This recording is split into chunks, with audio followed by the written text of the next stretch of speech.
हमारे जो मामा जी थे पहले नाम दीक्षा नहीं लिए थे, मैं उसी के घर में रहती हूँ, तो वो बोले कि आप हमेशा सदगुरु रामपाल जी महाराज, सदगुरु रामपाल जी महाराज जी बोलते रहते हो, थकते नहीं उसके नाम लेते हुए। हमारे सदगुरु रामपाल जी महाराज जी जेल से बाहर आकर दिखाए तभी मैं मानूंगा उसको पूर्ण परमात्मा। उसके बाद उसी दिन रात को 11 बजे सदगुरु रामपाल जी महाराज जी हमारे घर में आए। उसके साथ 4 भगत जी भी लोग थे, क्योंकि सदगुरु रामपाल जी महाराज जी ये प्रूफ किए उसको कि मैं ही पूर्ण परमात्मा हूँ, मैं जेल से बाहर भी आ सकता हूँ, ऐसा नहीं है। वो क्या है ना कि वो बोलते थे कि मैं कभी जुड़ूंगा ही नहीं, मैं सदगुरु रामपाल जी महाराज से नाम दीक्षा लूंगा ही नहीं, कुछ भी हो जाए मर जाऊंगा पर भी से नहीं लूंगा। लेकिन ऐसा दिन आया कि सदगुरु रामपाल जी महाराज जी से उन्होंने नाम दीक्षा लिया।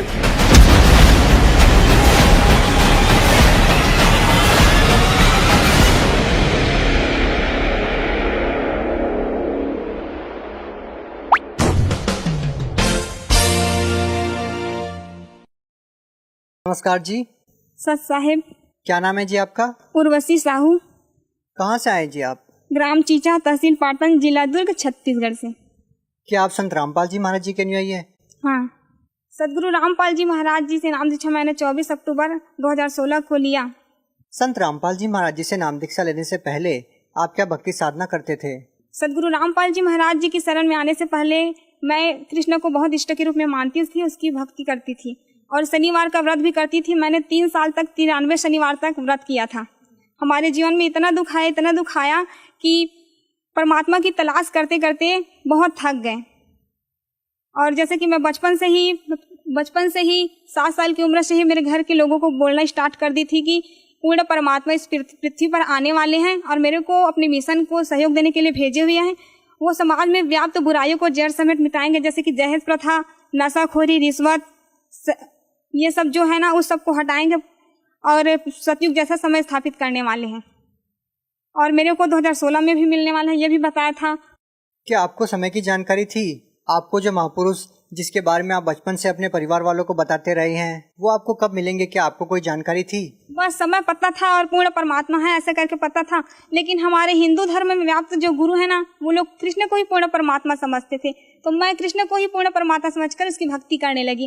कृष्ण को हमेशा अपने साथ रखती थी, स्कूल जाती थी तो उसके अपने बस्ते में छिपा कर ले जाती थी और देखती थी। स्कूल के जो हमारे सर मैडम हैं उन लोगों से भी ज्ञान चर्चा करती थी कि पूर्ण परमात्मा ऐसा होता है, वो आने वाले हैं ऐसे करके, तो सभी से करने लगती थी। हमारे स्कूल के जो मेरे सहेली लोग थे वो लोग बोलते थे कि आप संत के जैसे बोला करते हो, बिल्कुल संत के भाषा में बोलते हो, ऐसा करके मेरे को बोलते थे। और मैं बोलती थी कि जो कबीर साहब की जो दोहे हैं ना वो मेरे को बहुत पसंद आते थे। और ज्ञान चर्चा भी कबीर के दोहे में ही किया करते थे हम लोग स्कूल में। गायत्री मंत्र है वो भी जाप करती थी, रामायण का पाठ करती थी, गीता का, बचपन से ही बहुत पूजा पाठ करती थी सभी देव देवताओं की। आप संत रामपाल जी महाराज जी की शरण में कैसे आई? वो क्या है, संत रामपाल जी महाराज जी की शरण में सबसे पहले जब मेरा कॉलेज में एडमिशन नहीं हो रहा था तो मैं बहुत दुखी थी। उसके बाद कॉलेज से आई और वो सर मेरे से कम परसेंट वाले को दिए थे फॉर्म, लेकिन मेरे को नहीं दे रहे थे। तभी मैंने सोचा कि ये पूर्ण परमात्मा हो ही नहीं सकते कृष्ण, अगर पूर्ण परमात्मा होते तो मेरे साथ ये नहीं होता। बहुत हमारे जीवन में बहुत दुख आया, बहुत रोए हम लोग बहुत। जैसे कि मैं कोई अगर मार्ग में चलती थी तो दूसरे जो चले हैं तो उसी मार्ग में कुछ नहीं रहता था, और अगर मैं चली जाती थी उसी मार्ग में तो बहुत काटा सा हो जाता था। तो मैं जस्ट आई कॉलेज से, उसके बाद दोपहर को सो गई, थोड़ा सा नींद आया। उसके बाद सदगुरु रामपाल जी महाराज जी मेरे सपने में आए और वो साधारण वेशभूषा में थे और संत तो वो सब पाखंड के जैसे कि जटा, 90 नाखून और बाल बढ़ाए, दाढ़ी लंबी, वो सब थे। लेकिन संत रामपाल जी महाराज जी के ऐसे नहीं थे। तो मैं बोली मेरे मम्मी को बोली कि मम्मी एक आए थे एक संत, लेकिन वो बोल रहे थे मेरे को कि आपका एडमिशन हो जाएगा बेटा, आप चिंता मत करना।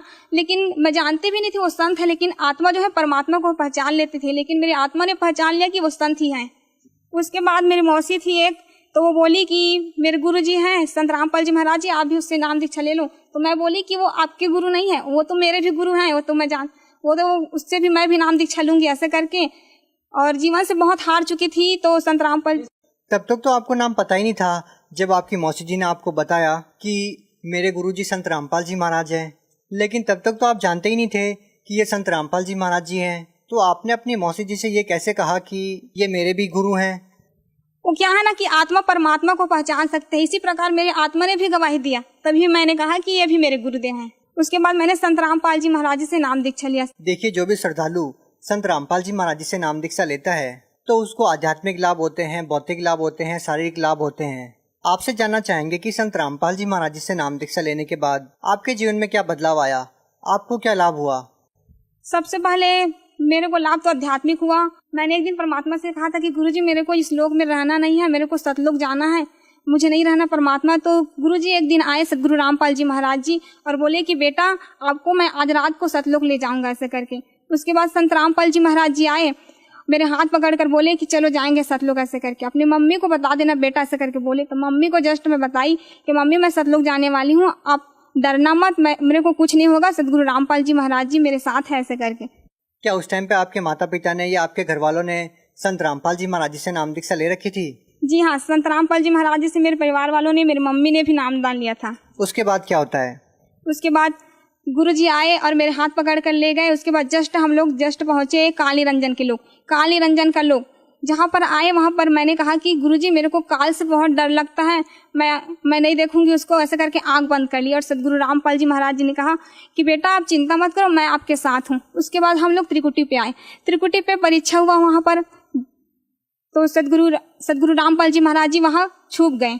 उसके बाद जो बहुत सारे देवी देवता है ना, अपने अपने लोगों का प्रलोभन लेकर मेरे पास आए। बहुत बाजार जैसा था वहाँ पर, बहुत सारे प्रलोभन दे रहे थे मेरे को कि आपको ये पद दूंगा ऐसा करके। लेकिन मैंने कहा कि नहीं, मेरे को कुछ भी नहीं चाहिए। बहुत रोई, नहीं मेरे को नहीं चाहिए, मेरे को तो पूर्ण परमात्मा चाहिए, मेरे सदगुरु रामपाल जी महाराज जी चाहिए। उसके बाद सदगुरु रामपाल जी महाराज जी को मैंने बहुत ढूंढा। उसके बाद एक कोने में सदगुरु रामपाल जी महाराज जी मेरे को दिखे। उसके बाद दौड़ते दौड़ते गई और परमात्मा को रोते रोते गले से लगा ली कि गुरुजी आप मेरे को चाहिए, बस दुनिया की कोई चीज नहीं चाहिए परमात्मा, बस मैं आपको चाहती हूँ और कुछ भी नहीं चाहिए मेरे को। उसके बाद सदगुरु रामपाल जी महाराज जी ने मेरे को उठा कर कहा कि बेटा ऐसा ही तो चाहता हूँ, मैं चाहता हूँ कि हर हंस में ऐसा ही गुण हो। सतलोक जाते समय परमात्मा ने मेरे में पूरा शील, संतोष, विवेक, क्षमा, जो सतलोक जाने का जो गुण होता है ना व्यक्ति में, वही पूरा स्थापित कर दिए थे। उसके बाद सदगुरु रामपाल जी महाराज जी ने कहा कि बेटा कोई बात नहीं, मैं ही कबीर परमात्मा, पूर्ण परमात्मा सदगुरु रामपाल जी महाराज जी के रूप में आया हूँ बेटा, लेकिन संसार के लोग मुझे नहीं समझ रहे हैं। कोई बात नहीं, इंसान में इतना अहंकार घर कर गया है कि मेरे को समझना ही नहीं चाहता है। मैं ही पूर्ण परमात्मा सदगुरु रामपाल जी महाराज के रूप में आया हूँ, जिसने असंख्य ब्रह्मांड की रचना की है और मेरे बिना इंसान एक तिनका भी नहीं उठा सकते, लेकिन इतना अहंकार है कि इंसान मुझको समझना ही नहीं चाहता है। लेकिन कोई बात नहीं बेटा, बहुत जल्द सतयुग जैसा समय स्थापित होकर ही रहेगा। मैं चाहूँ तो पल भर में मंत्री सभी की बुद्धि को बदल सकता हूँ, लेकिन मेरा कुछ मिशन है बेटा और लीला करने वाला हूँ। उसके बाद मैं बहुत जल्द सतयुग जैसा समय स्थापित करूंगा। उसके बाद गुरुजी ना मेरे को सतयुग जैसा समय है उसमें ले गए। तो मैं बोली कि गुरुजी ऐसा ऐसा होगा बेटा, देखो ऐसा करके पूरा भविष्य में ले गए। तो मैं गुरुजी से बोली कि गुरुजी हम लोग जाएंगे वहीं पर, चलो ना रहेंगे ऐसे करके। तो सदगुरु रामपाल जी महाराज जी ने कहा कि बेटा हाँ बहुत जल्द रहने वाले ना, आप चिंता ना करो। उसके बाद आप कहाँ जाते हैं? पहले गुरुजी मेरे को ब्रह्मा विष्णु महेश के लोक में ले गए। उसके बाद काली रंजन का जो गुप्त लोक रहता है ना महाशिव रूप में, वहीं पर ले गए। उसके बाद वहां गए, उसके बाद देखिए कि बहुत बड़ा शिवलिंग था वहां पर। उसके बाद वहां प्रवेश करते ही जस्ट इतना बेकार धुन था वहां का, बहुत ही खराब था, मेरा सर दर्द होने लगा। तभी मैंने गुरुजी से कहा कि गुरुजी ये क्या है ऐसे करके। तो सदगुरु रामपाल जी महाराज जी ने कहा कि बेटा ये तो शिव का लोक है जहाँ गुप्त रूप में रहते हैं काल निरंजन। तो मैंने कहा सदगुरु रामपाल जी महाराज जी से कि गुरुजी मुझे इस लोक में नहीं रहना है, इस लोक से बाहर चले जाएंगे, चलो ऐसे करके। तो सदगुरु रामपाल जी महाराज जी वहां से बाहर लेकर आए। तो जब भी उस लोक का याद आता है ना, तो वो धुन आते ही बहुत सिर दर्द होने लगता है, बहुत ही बेकार है उस लोक का धुन। उसके बाद हम लोग नर्क लोक में देखे। नर्क लोक में ना काली रंजन तपस्या में सभी जीवों को भूर रहे थे, गर्म तेल डाल रहे थे, बहुत गर्म खंभे पे बांध कर सभी जीवों को उसका जो बुरे कर्म का फल दे रहे थे। और सदगुरु रामपाल जी महाराज ने कहा कि देखो बेटा ये लोग मेरे भक्ति नहीं किए, इसीलिए तो इसका ये हाल है, लेकिन अगर मेरे को ये अभी भी मेरे को पुकारेंगे तो मैं तुरंत दौड़ा चलाऊंगा। परमात्मा ही पर थे, मैं देखी। उसके बाद मैंने कहा कि सदगुरु रामपाल जी महाराज जी ये लोग तो अपना मनुष्य जीवन ही बेकार कर गए, परमात्मा आपको नहीं पहचाने ऐसे कर। तो परमात्मा बोले कि कोई बात नहीं बेटा, धीरे धीरे सभी समझ जाएंगे मेरे को ऐसे करके। उसके बाद कहाँ जाते हैं आप? उसके बाद हम लोग अंदर प्रवेश किए तो पूरा अंदर कहाँ? सतलोक के अंदर प्रवेश किया। उसके बाद सदगुरु रामपाल जी महाराज जी ने गरीबदास जी, स्वामी रामदेवानंद जी महाराज और दादूदास जितने भी गए थे सतलोक, सभी संतों से मिलाया। वहाँ पर सत्संग के परमात्मा, इतना शांति, इतना बहुत अच्छा वातावरण था वहाँ का। यहाँ तो बिल्कुल भी नहीं है, बिल्कुल भी यहाँ कुछ भी नहीं है। वैसे वहाँ बहुत ही अच्छा वातावरण था। और क्या देखते हैं आप सतलोक में? अक्सर संत रामपाल जी महाराज जी के अनुयायी से बात होती है हमारी, जो सतलोक में जाकर के सतलोक का वर्णन करते हैं। आपने सतलोक में क्या क्या देखा? मैंने सतलोक में वहाँ पर बहुत सारे जो है जीव आत्माएं थी सतलोक में, उन लोगों से मिला। सदगुरु रामपाल जी महाराज जी ने कहा कि बेटा आपको कुछ खाना ऐसे करके, तो मैं बोली कि नहीं गुरुजी मेरे को कुछ भी नहीं चाहिए, बस आप मेरे साथ रहना हमेशा, ऐसे करके बोली। उसके बाद वहाँ जो ना सेब संतरे, वहाँ के पेड़ इतने लतफत थे, मैं देखकर बोली कि जमीन को टच करने वाले भी थे, तो बोली कि यहाँ का तो फल तो खराब होगा जमीन से टच हुआ है तो ऐसा करके। तो वहाँ के हंस लोग जो थे वो लोग बोले कि नहीं ऐसा नहीं होता, सतलोक में कोई भी चीज खराब नहीं होता, ऐसा करके बोले। उसके बाद आप क्या देखते हैं और क्या वर्णन करना चाहेंगे आप? वहाँ पर हमने दूधों की नदियाँ देखी, बहुत अच्छे गार्डन थे, यहाँ ऐसा है ही नहीं। अच्छा देखिए, हम इस संसार में देखते हैं कि बहुत सारे जीव जंतु हैं जो तड़प रहे हैं, बहुत सारी ऐसी चीजें देखते हैं, आपसी लड़ाई देखते हैं, आपसी राग द्वेष देखते हैं, किसी की बड़ी बिल्डिंग देखते हैं, किसी की छोटी बिल्डिंग देखते हैं। इस प्रकार की बातें भी क्या आपको सतलोक में देखने को मिली? नहीं, ऐसा नहीं, वहाँ सभी समान दृष्टिकोण से हैं। देखिए, आपने अपनी माता जी को बताया कि संत रामपाल जी महाराज मुझे सतलोक लेके जाएंगे, आप चिंता मत करना। कितने दिन तक आप इन लोगों की सैर करते रहते हैं और कब आप अपने शरीर में आते हैं? इसके दौरान भी आपने कुछ देखा हो तो आप हमें बताइए। उसके बाद जब मैं सतलोक चली गई थी तो मेरे घर के लोग बोलते थे मेरे मम्मी को कि ये क्या हो गया, ये कुछ भी नहीं कर रही है, बोल भी नहीं रही है, हम लोगों से बात नहीं कर रही, क्या हो गया इसको भूत प्रेत पकड़ लिए हैं क्या, ऐसे करके बोलती थी। जो जगत थे ना आधे लोग, वो लोग बोलते थे। तो मेरी मम्मी बोली कि नहीं, सदगुरु रामपाल जी महाराज जी इसको सतलोक लेकर गए हैं, आप लोग चिंता मत करना, ऐसे करके। कितने दिन तक आपका शरीर पड़ा रहा ऐसे? 3 दिनों के लिए ले गए थे मेरे को सतलोक। क्या 3 दिन तक आपका शरीर अचेत पड़ा रहा आपके घर पे? मेरा शरीर अचेत पड़ा था और सदगुरु रामपाल जी महाराज जी मेरी आत्मा को सतलोक लेकर गए थे। उसके बाद जब आप अपने शरीर में पुनः आते हैं तो उसके बाद क्या मतलब किस नज़र से लोग आपको देखते हैं और क्या रिएक्ट आपका होता है? आपके परिवार वाले आपसे क्या बात करते हैं? उसके बाद मेरे परिवार वाले बात करते हैं कि क्या हो गया था तेरे को, ऐसे करके बोलते थे। जो पिछले घर में जो भी घटना हुआ थे वो सब बोलते हैं। तो मैं बोलती थी कि मेरे को नहीं पता ये सब क्या क्या बोल रहे हो, मुझे नहीं रहना इस लोक में, मुझे जाना है मेरे लोक में जहाँ से मैं आई हूँ, मुझे रहना ही नहीं, करके बहुत रोती थी। मेरी मम्मी बोलती थी कि क्या हो गया है, अरे सतलोक गई थी ना इसीलिए सब हो रहा है। वहाँ पूर्ण परमात्मा सदगुरु रामपाल जी महाराज जी को ले गए थे, यहाँ कुछ भी नहीं है, ये काल का बहुत बड़ा खेल है। कितनी अचरज वाली बात है बहन जी कि लोग नहीं विश्वास कर पाते इस बात पे कि मरने के बाद कुछ ऐसी चीज़ें हैं जो आप बता रही हैं, लेकिन संत रामपाल जी महाराज जी के अनुयायी एक ही बात बोलते हैं जो आपने बताई। इसी तरह का नज़ारा वो भी सतलोक में देख करके आए हैं और वो आकर के हमारे साथ शेयर करते हैं। तो आप उन लोगों को क्या कहना चाहेंगे इस बारे में जो लोग ये मानते हैं कि सतलोक जैसी कोई चीज़ ही नहीं है या स्वर्ग नरक जैसी कोई चीज़ नहीं है, मरने के बाद किसने देखा है? आप उन लोगों को क्या कहना चाहेंगे? हमने देखा है, सदगुरु रामपाल जी महाराज ने हमको दिखाया है कि स्वर्ग नरक भी है और उससे ऊपर सतलोक है पूर्ण परमात्मा का, जहाँ जाने के बाद इंसान वापस नहीं आता इस संसार में। लेकिन आज जिस तरह का घटनाक्रम है कि संत रामपाल जी महाराज जी जेल में हैं, लोग कैसे समझ पाएंगे कि संत रामपाल जी महाराज जी पूर्ण परमात्मा है? जिस तरह से आप बता रही हैं और आपको सतलोक लेके गए हैं और आपको सब कुछ दिखाया है, आप खुद एक गवाह हैं, तो आप कैसे लोगों को समझा पाएंगे कि संत रामपाल जी महाराज जी को मानना कितना ज़्यादा जरूरी है लोगों के लिए? एक बार हमारे घर में हमारे जो मामा जी थे, पहले नाम दीक्षा नहीं लिए थे, मैं उसी के घर में रहती हूँ, तो वो बोले कि आप हमेशा सदगुरु रामपाल जी महाराज जी बोलते रहते हो, थकते नहीं हो उसके नाम लेते हुए। तुम्हारे सदगुरु रामपाल जी महाराज जी जेल से बाहर आकर दिखाए तभी मैं मानूंगा उसको पूर्ण परमात्मा। तो मैं बोली कि नहीं, आप ऐसा उसको चैलेंज नहीं कर सकते हो, सदगुरु रामपाल जी महाराज जी पूर्ण परमात्मा है, असंख्य ब्रह्मांड के मालिक हैं, वो कुछ भी कर सकते हैं, ऐसे चैलेंज मत किया करो आप उसको ऐसे कर। तो बोले कि नहीं, आकर दिखाए तभी मैं मानूंगा। उसके बाद उसी दिन रात को 11 बजे सदगुरु रामपाल जी महाराज जी हमारे घर में आए, उसके साथ 4 भगत जी भी लोग थे। उसके बाद सदगुरु रामपाल जी महाराज जी 10 मिनट तक बहुत दरवाजे के पास ही खड़े रहे। मेरे मामा ने देखा, गर्मी के दिनों था तो बिस्तर पर वो वहीं पर आंगन में सोए हुए थे। सदगुरु रामपाल जी महाराज जी को देखा, उसके बाद बुलाए हाथ जोड़कर कि आओ महाराज जी आओ, ऐसे करके बैठो, ऐसे करके बोले। उसके बाद हम लोगों को बुलाने के लिए चले गए कि आपके गुरु जी आए हैं, चलो चलो ऐसे। बहन जी आपसे पूछना चाहेंगे, जिस तरह की बातें आप बता रही हैं ये सपने की बात है या हकीकत की बात है? नहीं, ये सपने की बात नहीं है, ये वास्तविकता है। सदगुरु रामपाल जी महाराज जी हमारे घर में आए हुए थे। ये सब हकीकत में घट रहा था आपके मामा जी के साथ? हाँ, ये हकीकत है, रात को 11 बजे की बात है। जो आपके मामा जी मानने को तैयार नहीं थे, जो आपके मामा जी कह रहे थे कि संत रामपाल जी महाराज जी जेल में हैं, संत रामपाल जी महाराज जी उनको दिखाई दे रहे थे? हाँ, उसी को दिखाई दे रहे थे, क्योंकि सदगुरु रामपाल जी महाराज जी ये प्रूफ किए उसको कि मैं पूर्ण परमात्मा हूँ, मैं जेल से बाहर भी आ सकता हूँ, ऐसा नहीं है। उसके बाद जो आपके मामा जी थे जो ये बोल रहे थे कि आपके गुरुजी जेल से बाहर नहीं आ सकते, तो फिर उसके बाद उनकी क्या प्रतिक्रिया रहती है इस बात को लेकर के?